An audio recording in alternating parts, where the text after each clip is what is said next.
कीटों में श्वसन। मनुष्यों ही की तरह कीटों को भी जीवित रहने के लिए ऑक्सीजन की जरूरत होती है।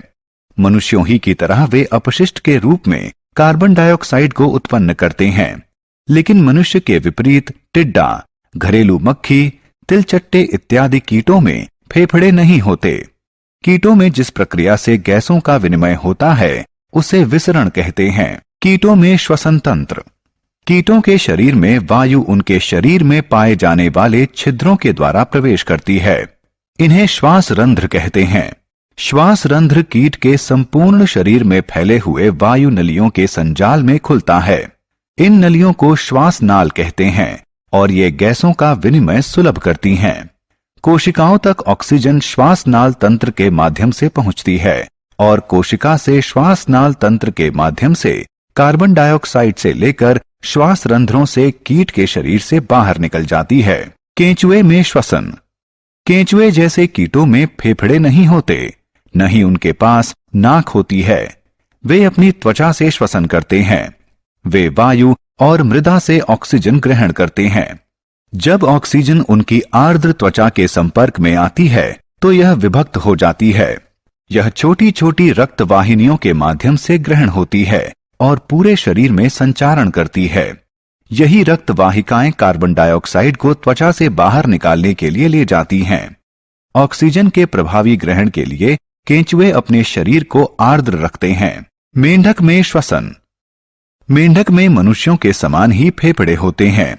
वे अपने फेफड़े का प्रयोग श्वसन के लिए करते हैं, लेकिन उनके फेफड़े ज्यादा विकसित नहीं होते, इसलिए वो दो प्रकार के श्वसन का प्रयोग करते हैं। एक मुख श्वसन और दूसरा त्वचीय श्वसन। मुख श्वसन में ऑक्सीजन ग्रहण की जाती है और इनके मुख में स्थित रक्त वाहिनियों के माध्यम से कार्बन डाइऑक्साइड बाहर निकल जाती है। इस प्रक्रम के दौरान फेफड़े का रास्ता बंद रहता है। त्वचीय श्वसन में ऑक्सीजन त्वचा पर स्थित रक्त वाहिनियों के माध्यम से अवशोषित की जाती है। यह श्वसन तभी प्रभावी होता है जब त्वचा आर्द्र हो। इस श्वसन तकनीक का प्रयोग मेंढक जल और थल दोनों जगह करते हैं। मछलियों में श्वसन। क्योंकि मछली एक जलीय जीव है, इसका श्वसन तंत्र थलीय जंतुओं से भिन्न होता है। मछली के पास गलफड़ यानी गिल होते हैं जो इसे जल में श्वसन करने में सहायक होते हैं। अतः मछली को श्वास लेने के लिए जल की सतह पर आने की कोई बाध्यता नहीं होती। वे ऑक्सीजन युक्त जल को अपने मुंह में लेती हैं और उसे गलफड़ के पास भेज देती हैं।